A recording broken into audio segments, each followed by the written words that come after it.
Bonjour à tous, bienvenue dans cet atelier de construction en 3D sous Rhino.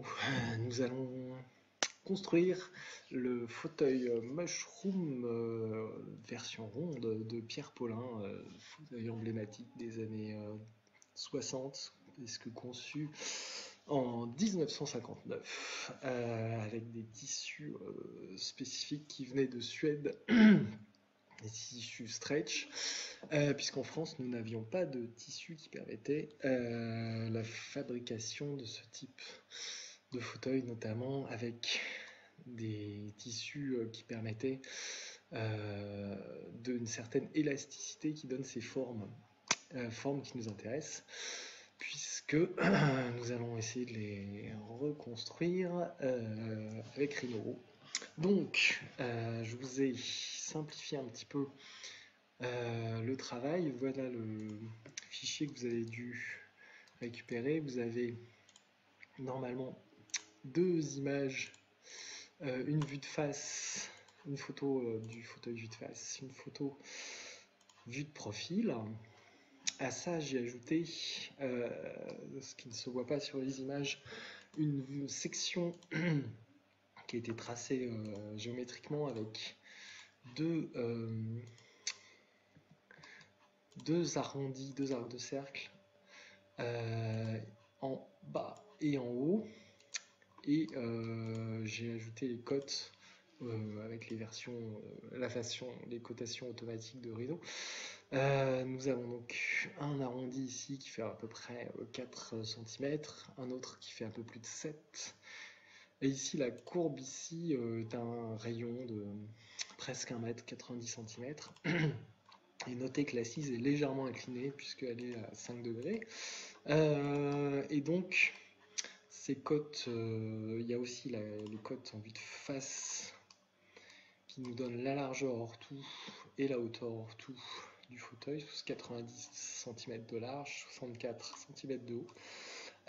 Notez que les images sont en perspective et pas en vue projetée. Donc il faudra déduire de ces images, faire abstraction de la perspective. Nous allons donc construire sur la base de cette section. Tout d'abord, je vais masquer les cotations qui ne servent à rien. Donc nous avons une vue de face. En vue de face, j'ai placé un rectangle ici sur le calque repère 2D en bleu qui fait 90 par 64.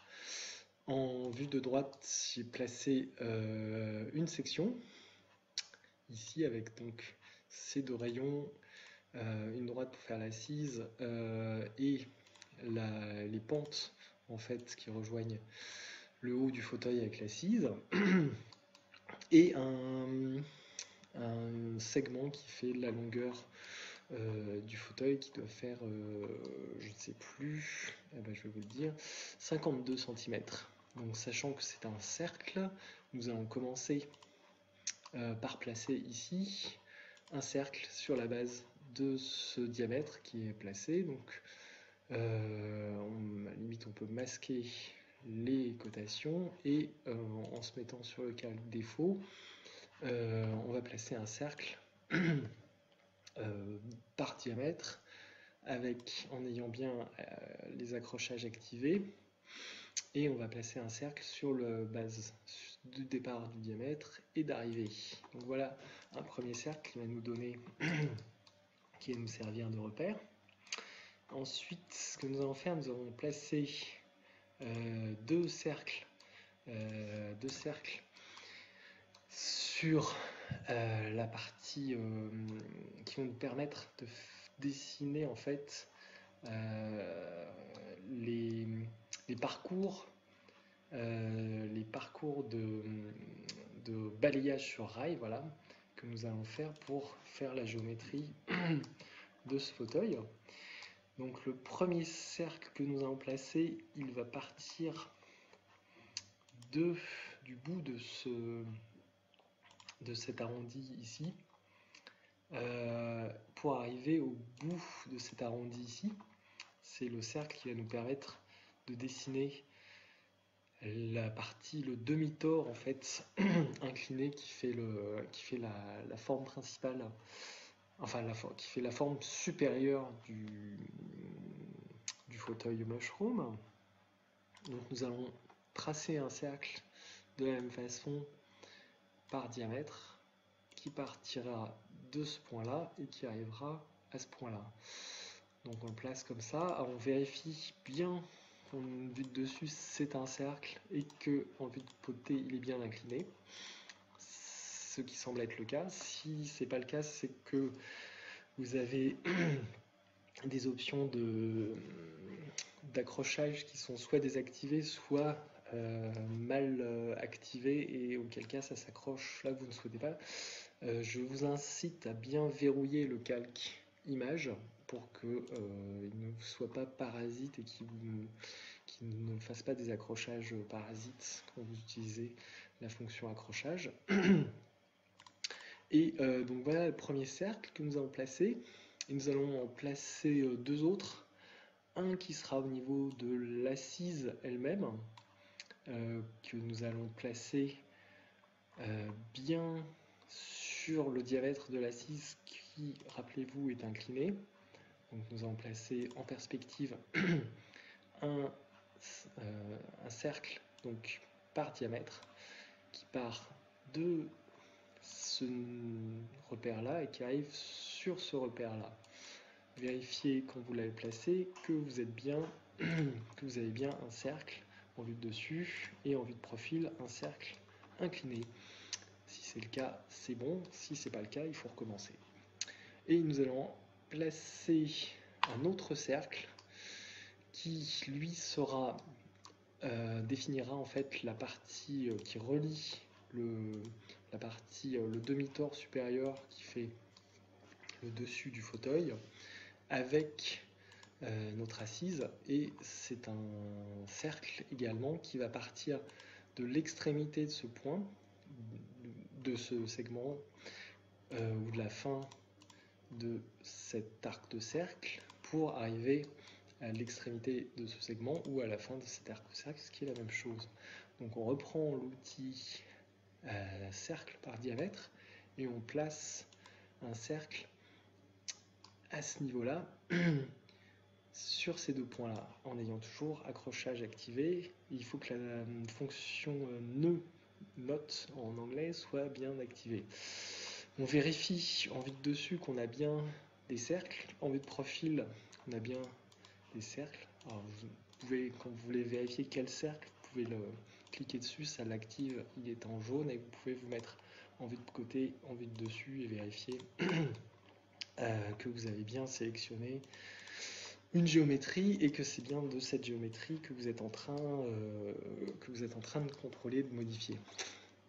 Une dernière chose, on peut à ce moment masquer les images, on n'en a plus forcément besoin. On peut aussi masquer le calque bleu de repère. Donc là on a presque tout pour faire notre fauteuil, il nous manque juste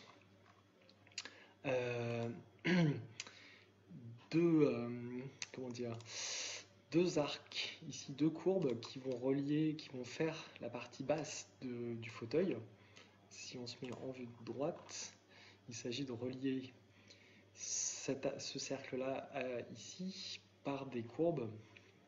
Donc ce qu'on va faire, comme on a ici déjà deux arcs de cercle qui passent par le milieu, on va d'abord créer deux segments de droite verticaux qui vont partir ici et là, et segments de droite qu'on va relier avec ces arcs de cercle en utilisant la fonction raccordement de courbe réglable ici. Donc on va d'abord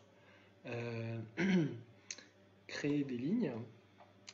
Alors je place ici une ligne et je vérifie bien qu'elle est sur mon diamètre de cercle ici, et je me mets en vue de côté pour la dessiner bien verticale en appuyant sur la touche Shift. Voilà, je regarde si elle est bien en vue de face verticale, en vue de droite aussi, donc en vue en perspective aussi. Et je vais faire exactement la même chose ici, dessiner une ligne simple, toujours avec accrochage activé. Et dans les accrochages, la fonction nœud sélectionnée. Donc je place ma ligne, je me mets dans la vue de droite et je la trace. À partir de ce moment-là, nous avons presque tout pour dessiner, nous avons tout pour raccorder ces deux droites en utilisant l'outil ici de raccordement de courbes réglables. Donc vous allez sélectionner l'extrémité, enfin proche de l'extrémité, cette courbe, cet arc de cercle, et proche de l'extrémité, cette ligne. Vous mettez en vue de côté et vous pouvez choisir un raccordement qui soit en tangence, soit en courbure. Dans d'autres cas, on peut se mettre en tangence et on peut bouger des points sur le moment, ou on pourra les bouger plus tard. On peut aussi se mettre en raccordement en courbure, sachant que ça fait plus de points de contrôle, ce qui rend la courbe plus compliquée à manipuler, mais bon, ça va encore. Donc je me mets, à la limite, je peux me mettre en courbe, non, je vais mettre en courbure. Allez, courbure. Et je vais faire la même chose ici, sachant que donc raccordement de courbe réglable, entre ce segment ici et cet arc de cercle ici.